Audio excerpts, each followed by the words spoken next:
In 1793, one of the French Revolution's most controversial figures was murdered in his bathtub. He was a man whose newspaper had called for mass executions, a man who encouraged mobs to slaughter over 1,000 prisoners, a man so radical that even other revolutionaries feared him. His name was Jean-Paul Marat. Within weeks of his death, he was transformed into a saint, not through words, but through a single painting, a masterpiece of political propaganda so powerful that it shaped how the world would remember him for the next 200 years. Today, we're looking at The Death of Marat by Jacques-Louis David and discovering how art can rewrite history itself.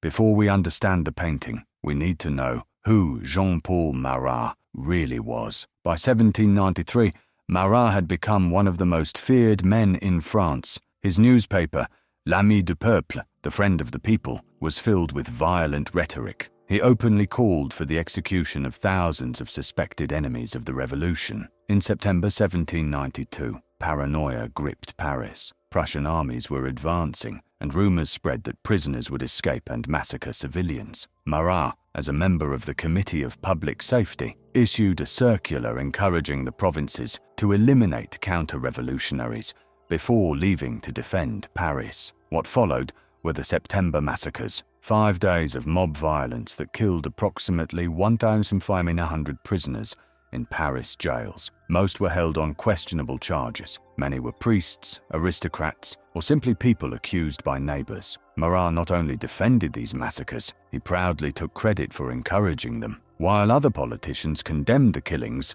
Marat called them the righteous indignation of the oppressed masses. This was the man the Girondins, a more moderate revolutionary faction, saw as a bloodthirsty tyrant, and one young woman decided to stop him. Charlotte Corday was 24 years old, educated, and came from an impoverished noble family. She was a Girondin sympathizer who blamed Marat for pushing France toward chaos and mass murder. On July 13, 1793, she traveled from Normandy to Paris with one purpose: to kill Marat. She sent him a note claiming she had information about Girondin traitors in her region. Marat, suffering from a painful skin condition that forced him to work from his medicinal bath, agreed to see her that evening around 7:30 p.m. The scene was far from heroic. Marat's apartment was busy with people preparing his newspaper for the next day's distribution. Corday found him in a copper-lined bathtub shaped like a high-buttoned shoe, wrapped in vinegar-soaked cloths to soothe his diseased skin.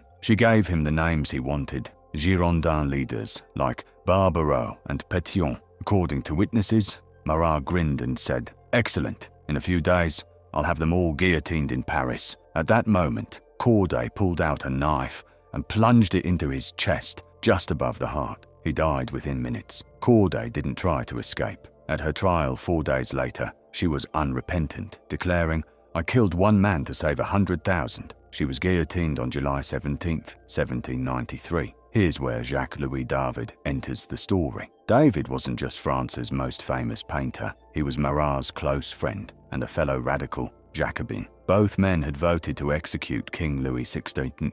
Both sat on revolutionary committees. David was essentially the revolution's minister of propaganda. The revolutionary government commissioned David to create a painting that would turn Marat into a martyr, and David knew exactly how to do it. Let's look at what David changed from reality. First, he removed Charlotte Corday entirely. In reality, the apartment was crowded. There were witnesses, chaos, blood everywhere. David shows us none of this. By erasing the assassin, he removes any complexity. There's no debate about whether Corday had justification. There's only an innocent victim. Second, he transformed Marat's diseased body. The real Marat was covered in sores, wrapped in stinking vinegar cloths, his skin ravaged by what was likely a severe dermatological disease. David shows us smooth, almost classical skin. The wound is small, clean, barely bleeding. This is not a murder scene, it's a martyrdom. Third, he invented the letter. The note in Marat's hand reads, "It is sufficient that I am unfortunate to have a right to your benevolence." This makes it look like Corday pretended to be a poor woman seeking help. In reality, she offered him names of traitors. David rewrote history to make Marat seem more compassionate, more innocent. Fourth, he added a wooden box with an inscription, Not having been able to corrupt me, they assassinated me. Pure propaganda, positioning Marat as incorruptible. Fifth, he painted Marat like Christ. The pose echoes Michelangelo's Pietà. The soft, glowing light bathes Marat's face like a halo. His arm hangs down like Jesus in descent from the cross paintings. David deliberately transferred Christian imagery, forbidden during the Revolution, to create a secular saint, and it worked brilliantly. Within days, the painting hung in the National Convention Hall, where revolutionary leaders voted on life and death. Engravings were mass-produced and distributed throughout France. David's students made multiple copies. The painting became a symbol. Marat was no longer the controversial radical who encouraged massacres. He was the friend of the people, martyred by aristocratic enemies. His assassination didn't stop the violence, it accelerated it. The Jacobins used his death as justification for the Reign of Terror, which began in September 1793. Over the next year, approximately 17,000 people were officially executed by guillotine. Tens of thousands more died in prison or were killed without trial. Robespierre, Marat's ally and David's friend, became virtual dictator of France. But by 1794, the revolution turned on itself. Robespierre was guillotined. David was arrested twice and nearly executed. Suddenly, Marat wasn't a martyr anymore. He was an embarrassment. David had to hide the painting to prevent it from being destroyed. During his exile to Belgium after Napoleon's fall, David took the painting with him, where it remained hidden for decades. It wasn't until 1845, when the poets Charles Baudelaire and Pierre-Joseph Proudhon saw it at an exhibition, that the painting was rediscovered and praised as a masterpiece.